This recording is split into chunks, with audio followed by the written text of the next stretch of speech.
नमस्कार विद्यार्थियों, स्वागत है आप सभी लोगों का आरएस बाबा पर। दोस्तों, ग्रेड 4 की वैकेंसी आप लोग के सामने है। अब राजस्थान के अंदर वो तमाम विद्यार्थी जिनको ये लगता है कि हम लोग इकोनॉमिकली इंडिपेंडेंट होना चाहते हैं, हम लोगों को आर्थिक आधार पर किसी पे हम लोग निर्भर ना रहें, खुद का खर्चा स्वयं उठाएं और एक जॉब जो है, एक सिक्योरिटी उनको मिल जाए, तो ग्रेड 4 आज उनके लिए है, एक अवसर है और एक सुनहरा अवसर है।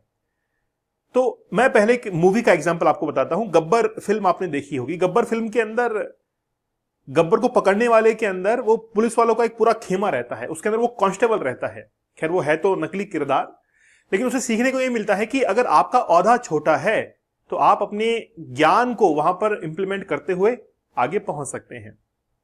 तो कभी आप ये मत समझिए कि आप अगर किसी छोटे औहदे पर जा रहे हैं तो जिंदगी में कभी आगे नहीं निकल पाएंगे। ये गलतफहमी अपने दिमाग से निकाल देना। वो आपका प्रयास है, वो आपकी स्किल्स हैं कि आप अपने जीवन में कितना आगे बढ़ते हैं। तो ग्रेड 4 की वैकेंसी अभी सितंबर के अंदर एग्जाम लगने के लिए जा रहा है। आपके पास में महज 20 दिन अब आपके पास में बचे हैं। अब बात यह है कि आप वहां पर कितने मार्क्स लेकर आए जिससे आप लोगों का सिलेक्शन जो है वो सुनिश्चित हो जाए, या कितने क्वेश्चन, जैसे 120 क्वेश्चन आप लोगों के पास में होंगे तो 120 क्वेश्चन में से कितने क्वेश्चन आप लोग ठीक कर दें ताकि आप लोगों का सिलेक्शन आराम से हो जाए। तो हम लोग क्वेश्चंस के ऊपर बात करेंगे, कितने क्वेश्चन आपको ठीक करना है और क्या जॉब प्रोफाइल है। तो सबसे पहले हम लोग डिस्कस कर लेते हैं कि आखिरकार कितने मार्क्स आपको लेकर आने हैं। दोस्तों, हमारा ग्रुप डी का जो कोर्स है वो 799 के अंदर है। सारे सब्जेक्ट्स, चाहे हिंदी हो, कंप्यूटर हो, इंग्लिश हो, जीके हो, तमाम सब्जेक्ट हमने इसमें कवर किए हैं। साथ में आपको एक टेस्ट सीरीज दी जाती है। अगर आप लोग वीडियो और ग्रेड 4 का कंबाइंड कोर्स लेते हैं तो 999 के अंदर आपको सारे सब्जेक्ट मिलेंगे। जैसे वीडियो के अंदर आपने देखा है कि राजस्थान की इकोनॉमी का एक अलग से पोर्शन है जो कि सिलेक्शन को बहुत मेजर रोल अदा करता है। चलिए बात करते हैं कि आखिरकार पेपर जो है वो कब कितने मार्क्स का आप लोगों का लगेगा। सबसे पहले आप लोग यहां पर देखिए कि आपका जो पेपर है वो ऑब्जेक्टिव है ही। टोटल मार्क्स जो है वो है 200 और नंबर ऑफ क्वेश्चन है 120। तो 120 क्वेश्चन इसमें रहने वाले हैं। एमसीक्यू इतने रहने वाले हैं। 2 घंटे का ये पेपर होगा। हाँ, नेगेटिव मार्किंग भी इसमें है 1/3। ये ध्यान रखना। बहुत सारे स्टूडेंट ये कह रहे थे कि सर नेगेटिव मार्किंग नहीं है इसमें, वो आपस में डिस्कस करते रहते हैं, लेकिन नेगेटिव मार्किंग है इसके अंदर। 1/3 नेगेटिव मार्किंग है और इक्वली जो है डिवाइड होगा। सेकेंडरी लेवल का ये एग्जामिनेशन है। सेकेंडरी हम लोग कहते हैं 10th क्लास को। इसका मतलब ये है कि आपकी 8th की, 9th की और 10th की जो आरबीएससी की बुक्स हैं वो बहुत इंपॉर्टेंट है। और ये बात सिद्ध हो चुकी है अभी पटवारी के एग्जाम से। पटवारी के एग्जाम के अंदर सारे के सारे पीवाईक्यू पूछे गए और ये मान के चलना, अधीनस्थ सेवा चयन बोर्ड वही पीवाईक्यूज वापस से रिपीट करने वाला है, क्योंकि पेपर बन चुका होगा और जिस आधार पर पटवारी का पेपर बना है वही इंस्ट्रक्शंस दिए गए हैं ग्रेड 4 के एग्जाम्स को लेने के लिए। तो पेपर बड़ा आसान आने वाला है। तो आपको यहां पर 120 एमसीक्यू मिलने वाले हैं। उसका डिवाइडेशन भी एक बार हम लोग देख लेते हैं। आपके सिलेबस के अंदर हिंदी है और हिंदी के जो 20 प्रश्न आपको देखने को मिलेंगे, इंग्लिश है उसके 15 प्रश्न देखने को मिलेंगे। मतलब यहां पर आपको 35 क्वेश्चन तो आपके यहीं पर काउंट हो रहे हैं। उसके बाद में जीके 70 नंबर यहां पर लेकर चल रहा है, वेटेज है उसका, और सामान्य गणित 15 है। अब देखिए 120 क्वेश्चन आपको टोटल मिलने वाले हैं। वैकेंसी कितनी है? 53,000। ज्यादा ही मान लीजिए, और बढ़ोतरी इसमें हो सकती है, बता रहे थे कि और बढ़ोतरी इसमें हो जाएगी। 53,000, 55,000, 60,000 हो जाए तो 120 क्वेश्चन इसके अंदर है। अब बात यह है कि इतनी बड़ी वैकेंसी राजस्थान के अंदर कभी भी देखने को नहीं मिली है।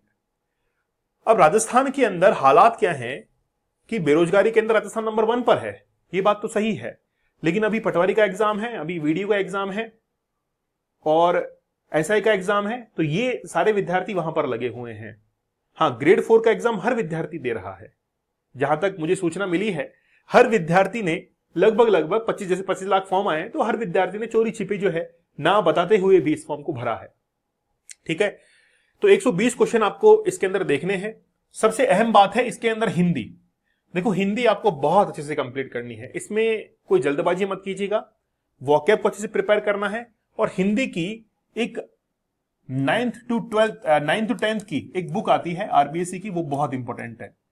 ठीक है, ये जो बेसिक कंप्यूटर जिसके 5 क्वेश्चन यहां पर जोड़े गए हैं, ये 5 क्वेश्चन सारे के सारे कहां से आएंगे? वो जो आरबीएससी की बुक है 9th 10th की, सारे क्वेश्चन आपको वहां से देखने को मिलेंगे। अधीनस्थ सेवा चयन बोर्ड की आप कोई किताब लेके आते हैं मार्केट से, महंगी आ रही है, 200 रुपए की, 250 रुपए की किताब आ रही है, इस पब्लिकेशन की उस पब्लिकेशन की। ग्रेड 4 जो कि 10th क्लास के लेवल का एग्जाम है, मैं आपको गारंटीड ये कह सकता हूं कि आपको बेसिक जो कंप्यूटर है वो आपको 9th 10th की आरबीएससी की बुक में मिल जाएगा। उसको रट के चले जाइए, वहां से आपके प्रश्न बन जाएंगे। हिंदी में भी ऐसा ही होने वाला है, बहुत इजी पेपर ये रहने वाला है। तो हिंदी में 20 में से आप कोशिश कीजिए 18 तो आप करके ही करके आए, कोशिश कीजिएगा, क्योंकि हिंदी के अंदर बहुत कम गलतियां होती हैं। इंग्लिश जो है वो कहीं ना कहीं स्टूडेंट्स की इस बार कट ऑफ को डिसाइड करेगी। सिलेक्शन जो है एक तो इंग्लिश डिसाइड करेगा और एक मैथमेटिक्स डिसाइड करेगी। ध्यान रखना, मैथमेटिक्स और इंग्लिश जो है वो इसमें रोल अदा करने वाली है सिलेक्शन के अंदर। तो ये दोनों सब्जेक्ट आपके लिए अहम है। अब हम लोग बात करते हैं कि कितने मार्क्स पर ही कट ऑफ जा सकती है। देखिए कितने नंबर लाने चाहिए या कितने मार्क, कितने क्वेश्चन आपके ठीक हो जाने चाहिए।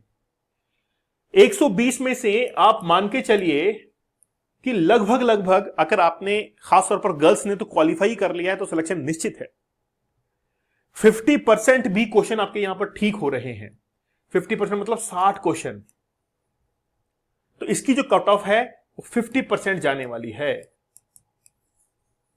50% कट ऑफ, बस इससे ऊपर नहीं जाएगी। 50% कट ऑफ, जैसे अब 40% तो वैसे ही क्राइटेरिया है क्वालिफाई करने का, ये भी मैं मैक्सिमम बता रहा हूं आपको। 50% मैक्सिमम, 50% कट ऑफ। और ध्यान रखिए ग्रेड 4 की ये जो वैकेंसी है, ग्रेड 4 की वैकेंसी जो कि मिनिस्ट्रियल एम्प्लॉय के अंदर काउंट होती है। अब बहुत सारे विद्यार्थी ये पूछते हैं सर मिनिस्ट्रियल एम्प्लॉय क्या होता है। मिनिस्ट्रियल एम्प्लॉय एक्चुअली में जो 4th ग्रेड के कर्मचारी होते हैं उनको उसमें काउंट किया जाता है, लेकिन वो बात आती है डिपार्टमेंट के ऊपर कि आप कौन से डिपार्टमेंट में हैं। अगर कोई पहले से 4th ग्रेड लगा हुआ है, अगर उसको चेक करना है कि मैं मिनिस्ट्रियल एम्प्लॉय हूं कि नहीं, तो आपकी जो सैलरी स्लिप है आप उस पर लिखा हुआ देखेंगे कि आप मिनिस्ट्रियल एम्प्लॉय है या नहीं है। लिखा हुआ आता है तो आप मिनिस्ट्रियल एम्प्लॉय होते हैं।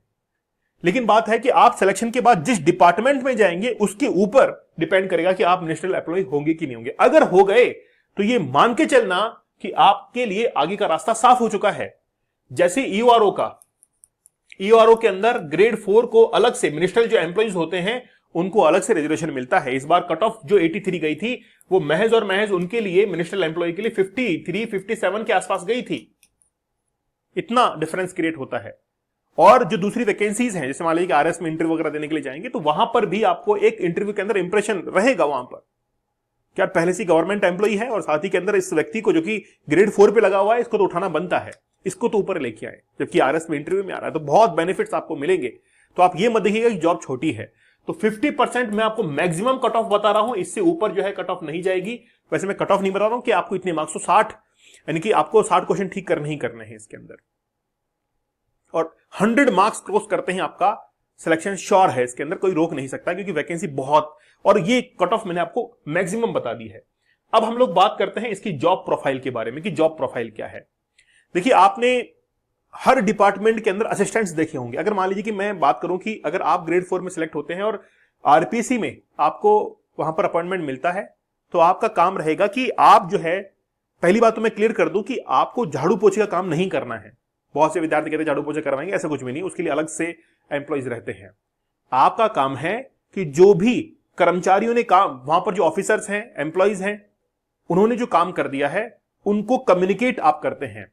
जैसे फाइल ट्रांसफर करते हैं एक डिपार्टमेंट से दूसरे डिपार्टमेंट के अंदर, एक ऑफिस से दूसरे ऑफिस के अंदर, या फिर ये कह सकते हैं कि आपके ऊपर जो ऑफिसर्स हैं, आपके ऊपर जो कर्मचारी हैं, आप उनके अधीनस्थ हैं, तो उनका कहना आपको करना है। जैसे फाइल्स को देके आना है, कोई मान लीजिए रिसीविंग पे आपको लगा दिया, किसी विंडो पे आपको बैठा दिया कि ये विंडो है, यहां पर आपको रिसीविंग करना है, कोई फीस वगैरह है यहां रिसीव करनी है। स्कूल के अंदर आप देखिए, स्कूल के अंदर भी क्या होता है कि स्कूल के अंदर जितने भी जो ऑन डॉक्यूमेंट्स काम होते हैं उनको मैनेज करना ये ग्रेड 4 के कर्मचारी करते हैं। फाइल्स को जो है दुरुस्त रखना वहां पर, तो उनके द्वारा, ऊपर जो एम्प्लॉय है उनके द्वारा कहे गए काम को कंप्लीट करते हैं। लेकिन झाड़ू पोछे साफ सफाई का काम नहीं है, क्योंकि इस बात को मैंने क्रॉस वेरीफाई कर लिया कि सबसे पूछ ही लिया कि यार बताओ तुम्हारे डिपार्टमेंट में है कि ग्रेड 4 वाले काम करते हैं, तो क्या उनसे काम करवाते? बोले सारे काम करवाते हैं, कुछ भी काम करवा लेते हैं उनसे। तो हाँ, मगर झाड़ू पोछा? बोला नहीं, उसके लिए तो कर्मचारी अलग से आते हैं, वो सुबह आते हैं और हम साफ सफाई करके, वो तो ठेके पर रहते हैं, वो साफ सफाई करके चले जाते हैं, उनका काम नहीं होता। हम तो जैसे मान लीजिए कि ये जो है फाइल्स देके आनी है, उनको देके आनी है, उनको बोल के आना है,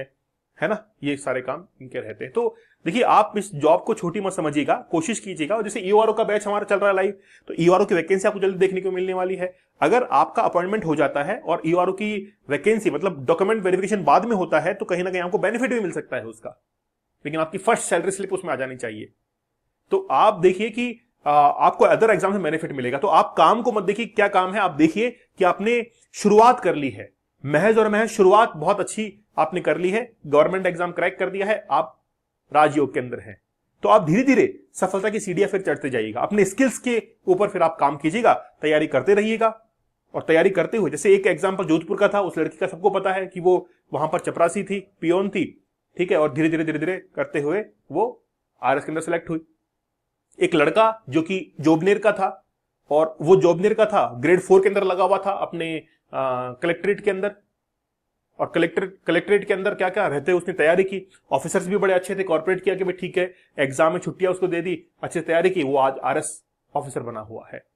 तो ऐसे बहुत सारे एग्जाम्पल हैं। तो आप किसी अदर एग्जाम की तैयारी कर सकते हैं, कोई भी आपको रोकने वाला नहीं है, क्योंकि आप इकोनॉमिकली इंडिपेंडेंट हो गए हैं। और मैं आपसे आज भी यही कहूंगा कि अगर आप वाकई में इकोनॉमिकली इंडिपेंडेंट होना चाहते हैं तो जरूर जो है आप तैयारी कीजिए, है ना, तैयारी कीजिए। जैसे राजस्थान हाईकोर्ट में देखिए, आप डिस्ट्रिक्ट कोर्ट और न्यायिक सेवाओं के अंदर वैकेंसी के फॉर्म भर चुके हैं, केवल 3 ही सब्जेक्ट हैं, यहां पर भी 6000 है।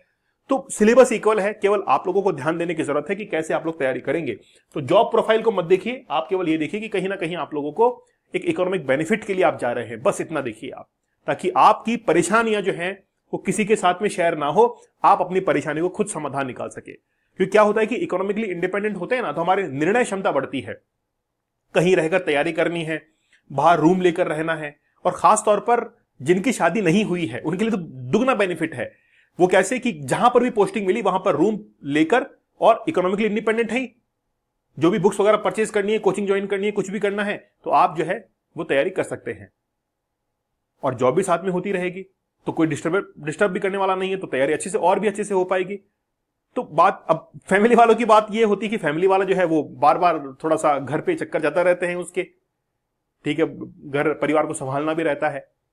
तो आप जरूर तैयारी कीजिए इसकी, ताकि आपकी अगर डिसीजन पावर बढ़ती है, और वो डिसीजन पावर किससे बढ़ेगी, इकोनॉमिक इंडिपेंडेंस से। किसी से पैसे लेने की जरूरत नहीं है, खुद का खुद जो है वो डिसीजन ले लिया कि मुझे इस कोचिंग के ये नोट्स खरीदने हैं, मुझे टेस्ट सीरीज ज्वाइन करनी है, और खुद की सैलरी से ही वो परचेज कर लिया। अभी क्या होता है कि फादर से आप लेते हैं, अपनी फैमिली मेंबर से लेते हैं, तो वो कहीं ना कहीं जो है वो एक इंफीरियर कॉम्प्लेक्सिटी आप में आती है, एक वो विश्वास पैदा नहीं होता। तो आप जरूर जो है इस वैकेंसी की तैयारी कीजिए, अच्छे से एग्जाम दीजिए, ठीक है। और कोई भी प्रॉब्लम होती है तो आप बताइए, ये व्हाट्सएप नंबर आप लोग के पास में, कैसी परेशानी होती है बताइए आप। और बेहतरीन बैच है हमारा, मैं आपको कह रहा हूं कि कंटेंट बड़ा जबरदस्त दिया है हमने।